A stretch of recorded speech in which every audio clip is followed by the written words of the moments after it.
Hello everyone, this is Mary Elizabeth Castle, Director of Government Relations for Texas Values, and I have my friend Claire here. She works at the Texas Capitol, but she's going to tell you a story about something that was concerning and that happened to her at the Texas Capitol in the women's restroom. Claire, can you tell us what happened? Yeah, I would love to. So I was in the women's restroom. I just finished going to the bathroom, and I was in front of the mirror, kind of adjusting my clothes, making sure that everything was buttoned and zipped, and I looked good, ready to go back to the office, when I heard a man's voice from behind me compliment my hair.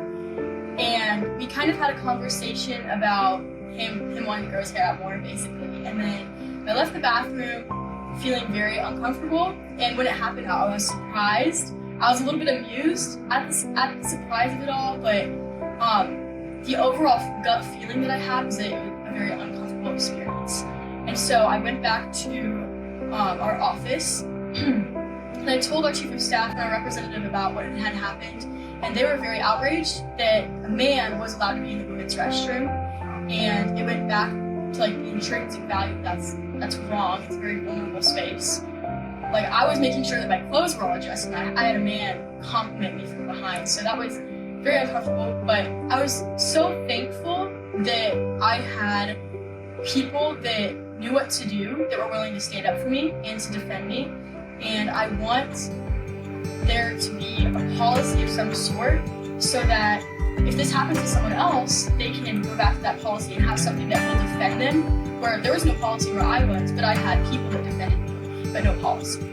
Yeah, so there's no policy at the Texas Capitol. Even if you're a staffer, if a male enters a female restroom. No policy.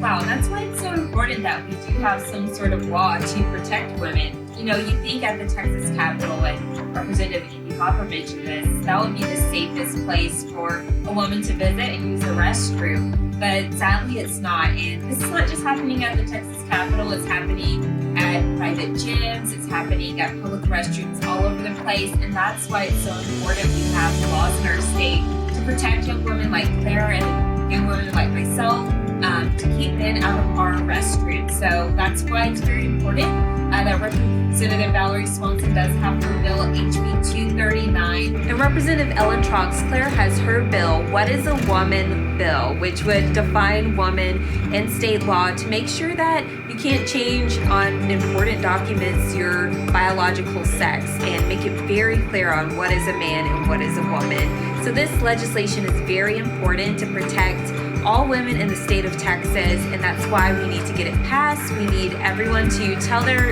elected official that they need to sign on to these bills and vote for them, so we can make sure that we stand for the right thing and we stand with women in Texas.